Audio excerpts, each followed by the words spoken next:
हैं, हमें सबसे पहले इन बहुपद के शून्यक ज्ञात करने हैं। शून्यक ज्ञात करने के बाद शून्यकों और गुणांकों के बीच जो भी संबंध होता है उसकी सत्यता की जांच भी करनी है। तो क्वेश्चन नंबर 1 में कुल 6 भाग हैं। इसमें सबसे पहले वाले भाग को देखते हैं। यहाँ पर इसमें दिया है x की पावर 2 घटा में 2x घटा में 8। सबसे पहले इसके शून्य की ज्ञात करते हैं। शून्य की ज्ञात करने के लिए सबसे पहले हमें चेक करना होगा कि जो भी हमारा ये द्विघात बहुपद है ये किस रूप में होना चाहिए। ax की पावर 2 जमा में bx जमा में c, इस रूप में ये होना चाहिए। यानी कि सबसे पहले x की पावर 2 वाली टर्म होनी चाहिए, पद होना चाहिए। उसके बाद x वाला पद होना चाहिए, यहाँ पर बिल्कुल है। और लास्ट में अचर पद होना चाहिए, बिल्कुल। सबसे पहले सबसे ज्यादा पावर वाला, उसके बाद उससे कम पावर वाला, उसके बाद अचर पद आएगा, बिल्कुल इसी रूप में ये पहले से ही है। अब क्या करेंगे, इसका हल प्रारंभ होता है यहाँ से। हल में सबसे पहले क्या करेंगे, तो हमारा पहला पद है और आखिरी पद है, इन दोनों को एक दूसरे से गुना कर देंगे। एक साइड में कर लेंगे रफली इसे, x की पावर 2 को घटा में 8 से गुना करेंगे तो ये हमें प्राप्त होगा घटा में 8 x की पावर 2। अब जो यहाँ पर हमारा ये 8 है इसके हम गुणनखंड करेंगे। ऐसे दो गुणनखंड जिनको जमा या घटा करने पर हमें बीच वाले पद का घटा में 2 प्राप्त हो। यानी कि 8 के हमारे गुणनखंड क्या होंगे, 1 गुना में 8 हो जाएगा, इसके अलावा 2 गुना में 4 हो जाएगा। इनमें से कौन से दो गुणनखंड को लेंगे हम, 1 गुना में 8 तो होता है, लेकिन इन दोनों को जमा या घटा करने पर हमें 2 प्राप्त नहीं होता है। यहाँ पर 2 को 4 से गुना करने पर 8 मिल जाता है, 2 में से 4 को घटाने पर हमें घटा का 2 भी मिल जाता है। यानी कि ये वाला लेंगे। इसको मैं कैसे लिखूंगा, 2 गुना में घटा का 4 करूंगा तो ये आएगा घटा का 8। हमें यहाँ पर घटा का 8 है मिल रहा है गुना करने पर, और 2 घटा में 4 करने पर मुझे घटा का 2 भी प्राप्त हो रहा है। दोनों को जमा या घटा करने पर मुझे घटा का 2 चाहिए था। यानी कि हम इस वाले जोड़े को लेंगे।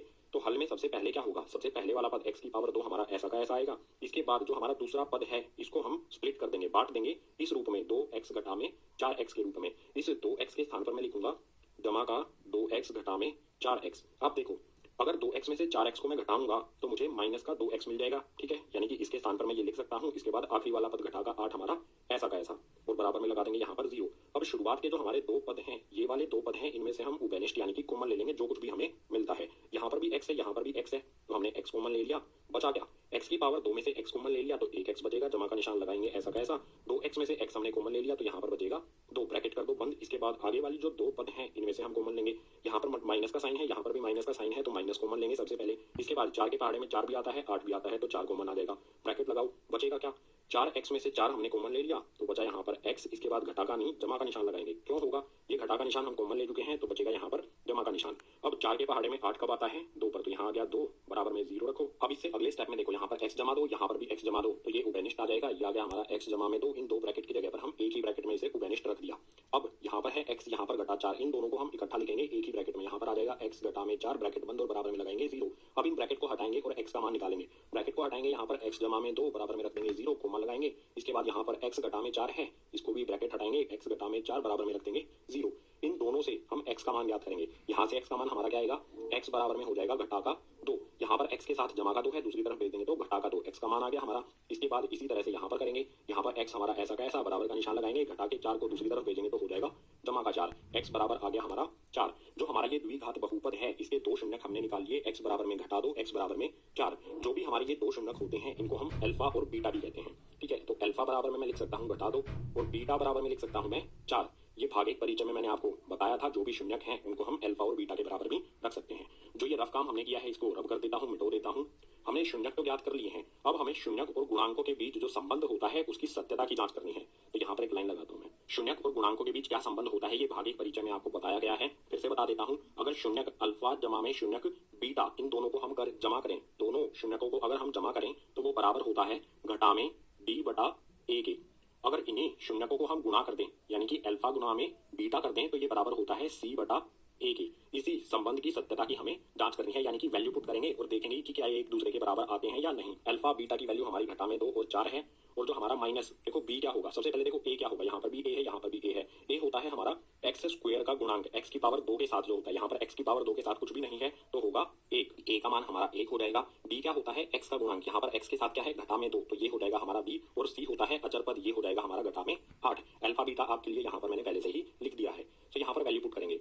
सबसे पहले है अल्फा जमा में बीटा, अल्फा की वैल्यू घटा में 2, बीटा की वैल्यू 4, तो यहाँ पर आ जाएगा हमारा घटा का 2 जमा में 4 बराबर में माइनस b, माइनस साइन लगा देंगे, ठीक है। उसके बाद b का मान इस ब्रैकेट के अंदर रखेंगे और बटे में रखेंगे a।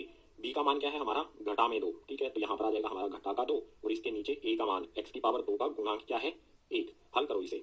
यहाँ पर 4 जमा वाला पहले लिख लेते हैं, ये आ गया हमारा 4। इसके बाद घटा में 2 लिख देंगे, जमा वाली वैल्यू हमने पहले लिख दी और घटा का 2 हमने इधर लिख दिया। इसके बाद बराबर का निशान लगाएंगे। देखो यहाँ पर माइनस माइनस माइनस माइनस क्या होता है, प्लस, तो ये आ जाएगा हमारा 2 बटे में 1। लिखना जरूरी नहीं है, हर में जब हमें 1 दिया हो, किसी भी भिन्न के हर में 1 है तो वो लिखना जरूरी नहीं होता है। 4 में से 2 को घटाएंगे, यहाँ पर हमें प्राप्त होगा 2, बराबर में भी 2। तो अल्फा जमा में बीटा बराबर होता है घटा में बी बटा ए के। यहाँ पर ये जांच हमारी हो गई, बिल्कुल सही है। इसी की सत्यता की हमें यहाँ पर जांच करनी थी कि ये दोनों एक दूसरे के बराबर होते हैं। बराबर आए हैं, बिल्कुल ठीक है। बिल्कुल इसी प्रकार से यहाँ पर अल्फा गुना में बीटा बराबर सी बटा ए होता है, ये भी हमें जांच करना है। अल्फा यानी कि घटा में 2, बीटा यानी कि 4, इन दोनों को रखते हैं। अल्फा की वैल्यू हमारा घटा में 2 और बीटा की वैल्यू यहाँ पर रखते हैं 4, बराबर में सी बटा ए। सी क्या होता है हमारा अचर पद यानी कि घटा में 8 और ए आपको पता ही होता है 1। गुना करो, माइनस 2 को जमा के 4 से गुना करेंगे, माइनस प्लस माइनस हो जाएगा, 2 को 4 से गुना करेंगे तो ये आ जाएगा 8, बराबर में यहाँ पर भी आएगा घटा का 8। क्योंकि किसी भी भिन्न में नीचे हर में हमें 1 दिया है तो वो लिखना जरूरी नहीं होता है। सो इसकी भी सत्यता की हमने यहाँ पर जांच कर ली है कि अल्फा गुना में बीटा बराबर होता है सी बटा ए के, बराबर आया है ये बिल्कुल। सो इसी तरह से हमें क्वेश्चन नंबर 1 के सभी भागों को करना है। जो भी बहुपद दिया गया है उसके शून्य ज्ञात करने हैं। उसके बाद ये सत्यता की जांच करनी है हमें कि शून्य और गुणांक इनके बीच में जो भी संबंध होता है वो इस प्रकार से रख के हम उसे वेरीफाई कर देंगे। सो फर्स्ट पार्ट हमारा कंप्लीट हो गया। अब क्वेश्चन नंबर 1 के सेकंड पार्ट को नेक्स्ट पेज पर चलते हैं करने के लिए।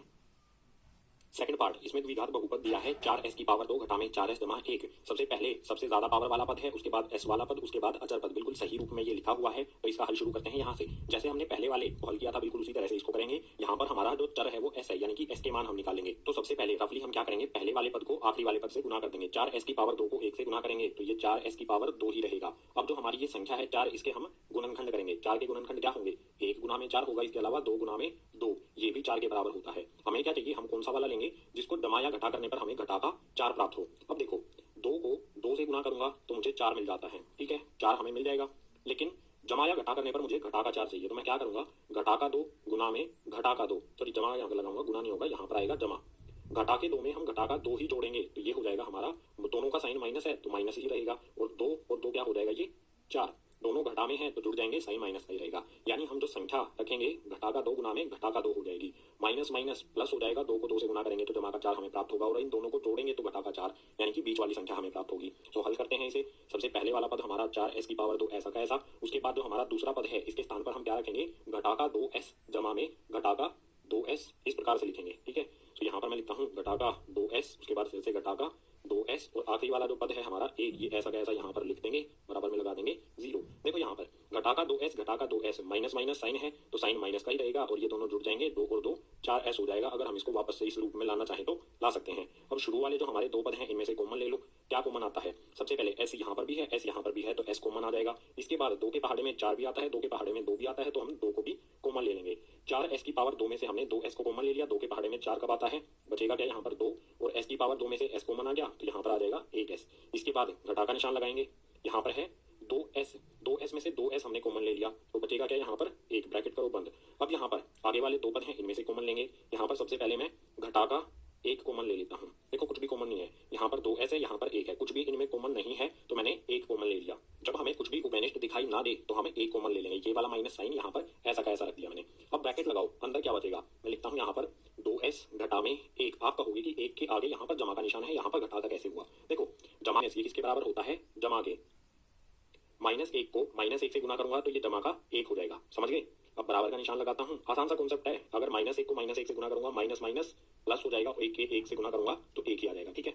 अब क्या करेंगे, जो हमारा ये 2s घटा में 1 है इसको ब्रैकेट में लिख देंगे, ये आ गया हमारा 2s घटा में 1, ब्रैकेट करेंगे बंद। और दोनों ब्रैकेट के अंदर देखो यहाँ पर भी 2s घटा में 1, यहाँ पर भी 2s घटा में 1, ये एक ही ब्रैकेट के अंदर लिख देंगे 2s घटा में 1, बराबर में 0 रखेंगे, s का मान ज्ञात करेंगे ब्रैकेट हटाकर, तो यहाँ पर आएगा 2s घटा में 1 बराबर में 0, कोमा लगाएंगे 2s घटा में 1 बराबर में 0। दोनों जगह पर हमारा बिल्कुल सेम है, ये 5 मत समझ लेना, इसे ऐसे ही 2s घटा में 1, यहाँ पर भी 2s घटा में 1। s का मान ज्ञात करने के लिए क्या करेंगे, घटा 1 को दूसरी तरफ भेजेंगे, यहाँ पर आएगा हमारा s बराबर में घटा का 1 दूसरी तरफ जाके हो जाएगा जमा का 1, और इस s के साथ यहाँ पर 2 कैसे है, गुना में दूसरी तरफ भेजेंगे तो हो जाएगा भाग में। s का मान आ गया हमारा 1/2। बिल्कुल इसी प्रकार से इसके लिए भी हमारा बिल्कुल वही मान आएगा, क्योंकि ये वाला समीकरण और ये वाला समीकरण हमारा बिल्कुल सेम है, एक जैसा है। तो यहाँ पर भी s का मान आ जाएगा हमारा 1/2। ये हमारा अल्फा आ गया 1/2 और हमारा बीटा भी आ गया 1/2। हमने इस द्विघात बहुपद के शून्यक यहाँ पर ज्ञात कर लिए। अब इन शून्यक और गुणांकों के बीच जो संबंध होता है उसकी सत्यता की भी जांच करते हैं। जो रफ वर्क किया है इसे रब कर देता हूँ और एक यहाँ पर लगा देता हूँ लाइन। सबसे पहले क्या करेंगे, अल्फा जमा में बीटा किसके बराबर होता है, घटा में b बराबर a के। अल्फा बीटा की वैल्यू आपको पता ही है 1/2 1/2, और घटा में b क्या होगा हमारा s का गुणांक यानी कि -4, और a क्या होगा s की पावर 2 का गुणांक यानी कि 4। सो जोड़ते हैं इन्हें। यहाँ पर अल्फा बीटा की वैल्यू पुट कर देता हूँ, अल्फा की जगह 1/2 जमा में बीटा की जगह भी 1/2 बराबर में घटा का निशान, ब्रैकेट के अंदर b का मान रखूंगा, b का मान यानी कि s का गुणांक घटा का 4 आ जाएगा, या गया घटा का 4 बटे में a का मान ए हमारा एस की पावर 2 का गुणांक जो है यहाँ पर 4 हल करो 1/2 जमा में 1/2 क्या हो जाएगा 1 बराबर में यहाँ पर देखो 4 से हम 4 को काट सकते हैं, नीचे भी 4 है ऊपर भी 4 है, काट सकते हैं हम, तो 4 से 4 कटेगा 1 पर, यहाँ पर भी हमारा आ जाएगा 1। आप कहोगे कि ये 1 तो घटा का होना चाहिए, देखो घटा का निशान ब्रैकेट के बाहर भी है, माइनस माइनस प्लस, ये बन कैसा आ जाएगा यहाँ पर प्लस का, अल्फा जमा में बीटा बराबर है घटा में बी बटा ए के, एक दूसरे के बराबर आते हैं, इसकी जांच हो गई। लेकिन अभी हमें अल्फा गुना में बीटा की भी जांच करनी है। अल्फा गुना में बीटा किसके बराबर होता है सी बटा ए के। अल्फा और बीटा की वैल्यू पुट कर देते हैं, अल्फा की वैल्यू 1/2, बीटा की वैल्यू भी हमारी 1/2 बराबर में सी का मान क्या होगा, देखो सी होता है अचर यानी कि आखिरी वाला पद जो यहाँ पर है 1, ये हमने 1 लिखा, बटे में ए का मान, ए हमारा एस की पावर 2 का गुणांक यानी कि 4, ये आ गया हमारा 4। अब देखो बिल्कुल आसान है, 1 को 1 से गुना करेंगे तो 1 ही रहेगा, इसके नीचे यहाँ पर 2 को 2 से गुना करेंगे तो ये हो जाएगा हमारा 4 बराबर में 1/4 हमारा ऐसा का ऐसा। यहाँ पर अल्फा गुना में बीटा बराबर है सी बटा ए के, क्योंकि यहाँ पर 1/4 बराबर 1/4 आ रहा है इनकी वैल्यू पुट करने के बाद। सो सेकंड पार्ट को भी हमने सोल्व कर लिया है। सबसे पहले